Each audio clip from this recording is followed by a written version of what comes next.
Hello, pup parents, and welcome to today's episode of the Perfect Pup Podcast. My name is Devin. This episode's important. I'm recording it right now. It's probably 95 degrees outside, and it is like that for many of you. So we're going to talk about summer safety tips for your dog. So let's get right into it.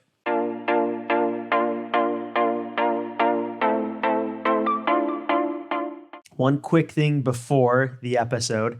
In the month of July, if you leave a review on Apple Podcasts of this podcast and screenshot it and email it to me, Devin, Devin, at Pupford.com, I will respond with a coupon specifically for you for a free gift with your next purchase. So all you got to do, leave a review on Apple Podcasts, screenshot it, email it to Devin at Pupford.com during the month of July 2022, and I will email you back a coupon code specifically for you for a free gift. Here we go. 15 summer safety tips for your dog.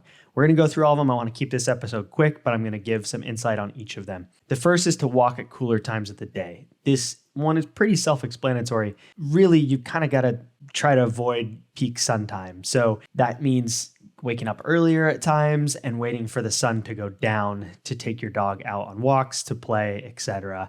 And especially avoiding the hottest times of the day, which is typically, 1 or 2 in the afternoon until about 5. So keep that in mind. The next one is to use shoes or boots and to use paw balm for your dog. The paw balm can help protect your dog's pads and generally repair them, because when it's hotter, it's more damaging and challenging for your dog's paws. And the shoes and boots, it's something, like I've said before, I don't use them on my dogs very frequently, but a lot of people swear by them. And if it's really, really hot and you don't have a choice but to have your dog on concrete or on the sidewalk, it's a vital step for protecting their paws. The third tip is to bring water in a bowl. I'm going to add the bowl because a lot of people remember to bring water, but then what are you going to do? Where are you going to put that water? It's too hard to just try and pour it into your dog's mouth. I've tried it. It never works as good as you think it will. So bring a bowl with you. There's a ton of collapsible bowl options. We have some at Pupford. Really easy to even clip it onto your dog's harness or put it in your pocket or whatever it might be. The fourth tip in the summer for your dog is to take frequent breaks. And that's going to be more frequent than you would think for yourself. So if you find yourself wanting to stop, your dog probably wanted a break a few minutes before that. So keep an eye on them. If they seem to be overheating, give more breaks. Fifth tip, frozen treats. There are tons of Popsicle recipes. You can just freeze Kongs, whatever it might be, something to help cool them down. We'll link in the full article to different options. The sixth tip is to keep an extra eye out for things like fleas and ticks and even snakes.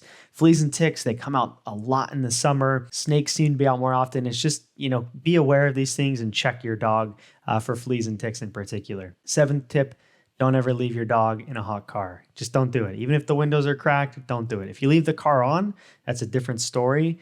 But even that has its own risks. So generally, don't leave your dog in the car. The eighth tip, if you have to leave your dog outside, whatever that instance might be, make sure that they have shade and they have water available for them. The ninth tip is to use an elevated or a cooling bed. Beds are hot. Think about what your dog is laying on. It's going to be probably pretty uncomfortable for them, but they have elevated beds, especially if your dog is outside a lot, where it can kind of have that breeze flowing underneath them. Super, super helpful. The 10th one is to try to do more activities around water, like swimming or even, being near a stream or a pond, whatever it might be. Of course, practice safety if your dog is swimming. A lot of people use dog life jackets, especially if you're out in like a big wide open lake or in the ocean. But just having your dog in water is going to really help keep their temperature down. The 11th tip, your lawn and garden products are often poisonous for dogs. So keep them out of their reach, like the fertilizers, the sprays, whatever it might be. Things that we're often using a lot more in the summer, keep them out of your dog's reach. The 12th tip is to brush your dog more frequently. This kind of goes back to the fleas and ticks. It's going to help you be more aware of what's happening on your dog's body. but it's also going to help just get rid of loose hair and kind of keep them a bit cooler. The next tip is use sunblock for your dog. I know that can kind of sound a little wild, but especially if you have a really short-haired dog or dogs with like fair skin underneath their hair, they can very easily get sunburned. So be aware of that. Limit their sun exposure, and if they need to be in the sun for longer periods of time, use a sunblock. 14th tip is have screens on all of your windows. In the summers, we're often opening windows more to let cool air in or whatever it might be, and windows without screens can be a very dangerous problem for your dog. So make sure all your windows have screens. And the last tip is to keep your dog trimmed, but not shaved. Talk to your groomer. They're going to obviously have the best advice for you for your specific dog's hair type and your climate. But generally speaking, keeping your dog in a more trimmed cut in the summer can help keep them cool, but do not shave them because that actually can make things worse.